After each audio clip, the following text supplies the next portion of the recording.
All right, who here saw this? Who here saw this? Playground bullies. That's right. Police beg Premier, don't make us your playground bullies. So this is coming from the Victoria Police Association here in Victoria.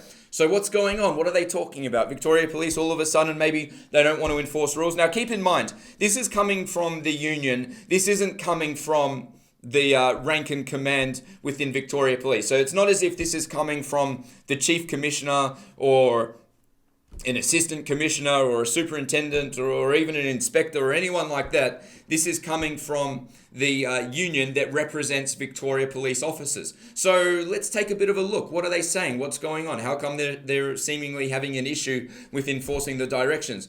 All right, so this was published in the Herald Sun yesterday. Wayne Gatt, who's the secretary of the Police Association of Victoria, said that patrolling playgrounds, not what police signed up for. Okay, well, first of all, I dare say that perhaps there's a lot of different types of restrictions that Victoria Police and police forces around the world are enforcing that they, quote, didn't sign up for, but that just seems to be part and parcel with the job, right? Sometimes you got to do things that you didn't sign up for. At least that's what they say. It says here, police are now tasked with enforcing a curfew no one wants while stopping families from using play equipment. No officer wants to go to work to patrol a playground. No officer, there might be a few out there, but anyway, let's keep reading. It goes on to say here, when Victorians have wanted to go further than 5 kilometres from their house, there was the spectre that they could be caught and fined by police. Yeah, I mean, this is basically just called living in Victoria right now. I'm at home, I hear police sirens. I'm like, are they going to come and find me for something? I mean, that's just sort of part of life now, right? We have to work around it. It goes on to say, our members greeted you at metro and regional checkpoints. Well, greeting is one way of putting it. I'd probably put it a different way, but that's all right. During the, quote, Ring of Steel, have been called up to police mask wearing along with an array of other COVID-specific restrictions that have dogged Victorians. All right, I agree with that. These restrictions have definitely dogged us. All right. Many of the rules have been unpopular. Yep, you don't say. The rule makers don't often hear the criticism firsthand. The enforcers of those rules, though, certainly do. That's right. Well, you know, I've said it time and time again, and that is that tyrannical government policy is only made tyrannical based on those who are willing to enforce that policy.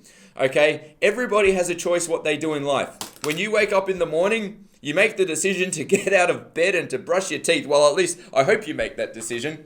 And Victoria police officers, they make a decision to put that uniform on and to go out and enforce these so-called health directions, which very often come at a tremendous cost to our basic human rights. So it's all about choice. It's all about making choices.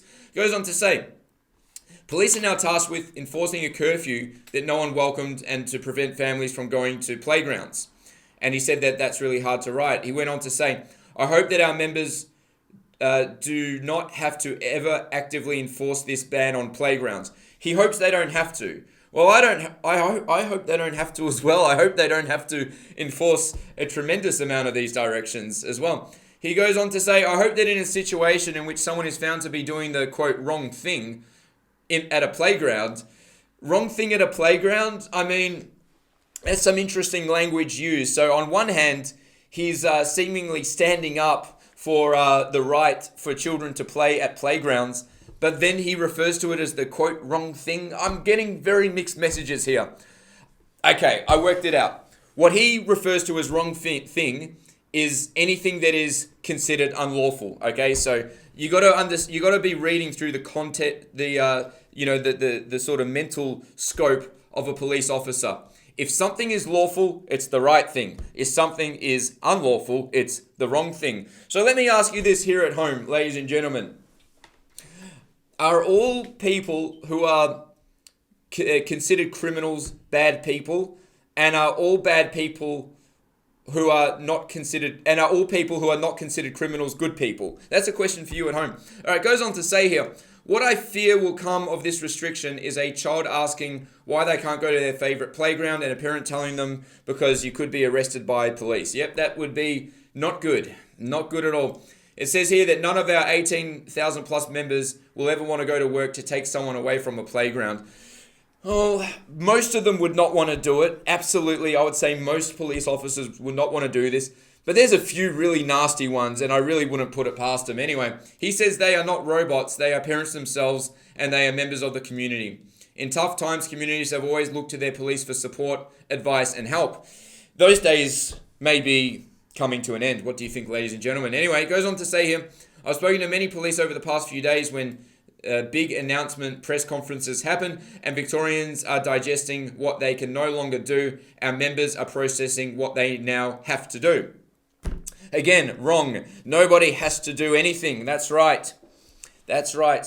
There are certain Victoria police officers out there over the years who have come and gone. Some of them are active right now. Some have retired, who decided that they did not have to enforce what they considered to be inhumane orders from above. That's right.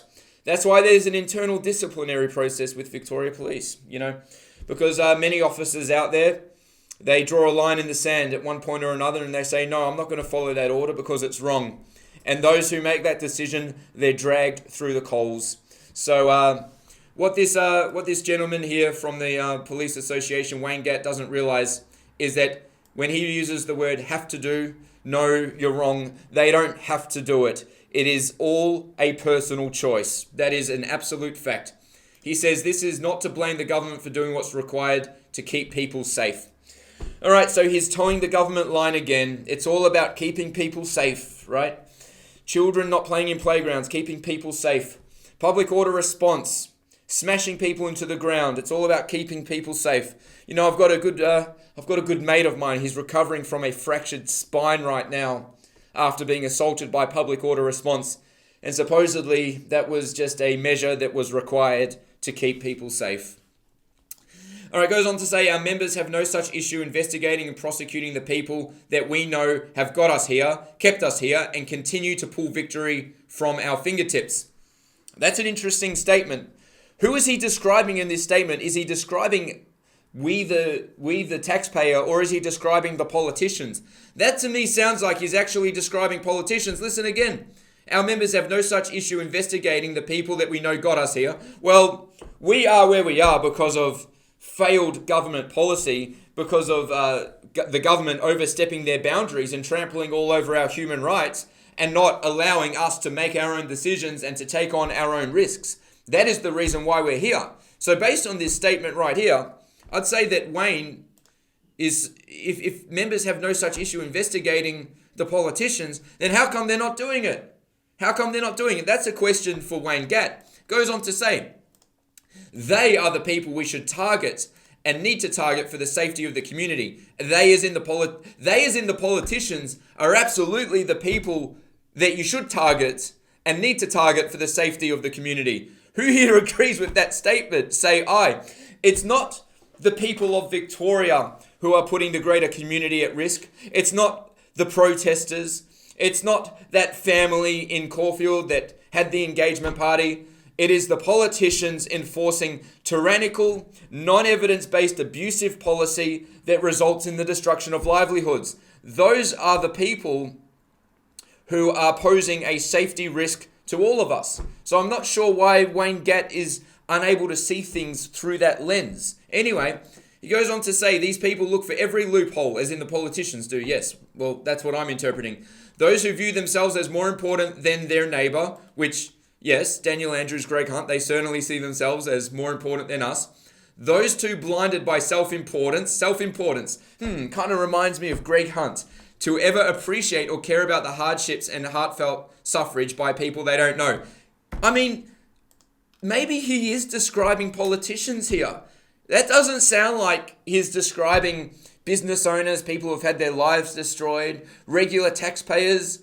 I think this could be some sort of underhanded message towards the politicians. Or do you think I'm reading too much into it? What's your thoughts, ladies and gentlemen? Put your thoughts in the comments below. So he went on to say that, so you will see my members in parks and gardens. All right, so he's against policing playgrounds, but they're going to be out there anyway. But just rest assured, they'll be there to keep you safe and to enforce the government's rules. All right, I'm feeling really safe and protected by Victoria Police right now. I swear to you, ladies and gentlemen, Victoria Police, it's an absolute shame They don't seem to understand that their job was supposed to be serving the community. Instead, Victoria Police are serving in the best interests of an unhinged government. And Victoria Police officers, there's many good ones out there. So don't get me wrong. There's good ones out there. There's good, decent people. But every VicPol officer at one point or another is going to have to make a decision, which is how far are you really willing to take this thing? I mean, the writing's on the wall. Go and read the Great Barrington Declaration. Do a bit of your own research. Ask yourself the question, how come we're not adopting a measure whereby we can offer protections for the vulnerable and people who are not at risk can simply go about living their lives? Why are we punishing little children? Why are we doing that? Victoria Police, there's good ones of you out there. I know there's a lot of you that probably can't sleep well, but let me tell you one thing. Actions speak louder than words. It's not about what you feel in your heart. It's about your actions when you're wearing the uniform.